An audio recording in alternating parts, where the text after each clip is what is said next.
महावीर से किसी ने एक बार पूछा कि आप मुनि किसे कहते हैं, साधु किसे कहते हैं। तो महावीर ने यह नहीं कहा कि जो आदमी कपड़े छोड़कर नंगा हो जाता है उसको मैं मुनि कहता हूँ।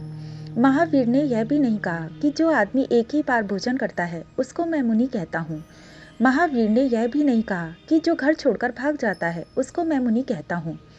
महावीर ने यह भी नहीं कहा कि जो तपस्या करता है, धूप में खड़ा रहता है, शीर्षासन करता है, उसको मैं मुनि कहता हूँ। महावीर ने यह भी नहीं कहा कि जो मंदिर में पूजा करता है, शास्त्र पढ़ता है, उसे मैं मुनि कहता हूँ। महावीर ने जो कहा वह बड़ी हैरानी की बात कही। उन्होंने कहा जो आदमी जागा हुआ है वह मुनि है और जो आदमी सोया हुआ है वह मुनि नहीं है। बहुत अजीब बात कही, जो आदमी जागा हुआ है। उन्होंने कहा जो आदमी जागा हुआ है असुता मुनि, जो नहीं सोया हुआ है वह मुनि है। क्या मतलब है न सोए हुए होने का?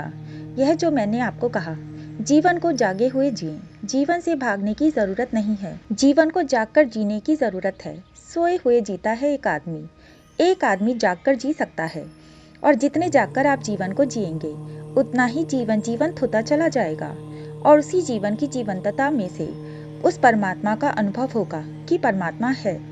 परमात्मा जीवन के विरोध में कहीं नहीं बैठा हुआ है। वह जीवन के विरोध में कहीं आकाश में परमात्मा नहीं बैठा हुआ है। परमात्मा इसी जीवन की गहराई है, इसी जीवन की डेप्थ है।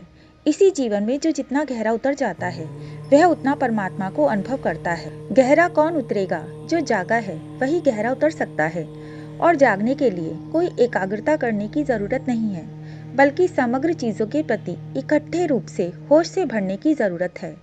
जो भी आप करें, पानी पिएं तो होश से पिएं, उठें तो होश से उठें, रास्ते पर चलें तो एक एक कदम होश से उठें।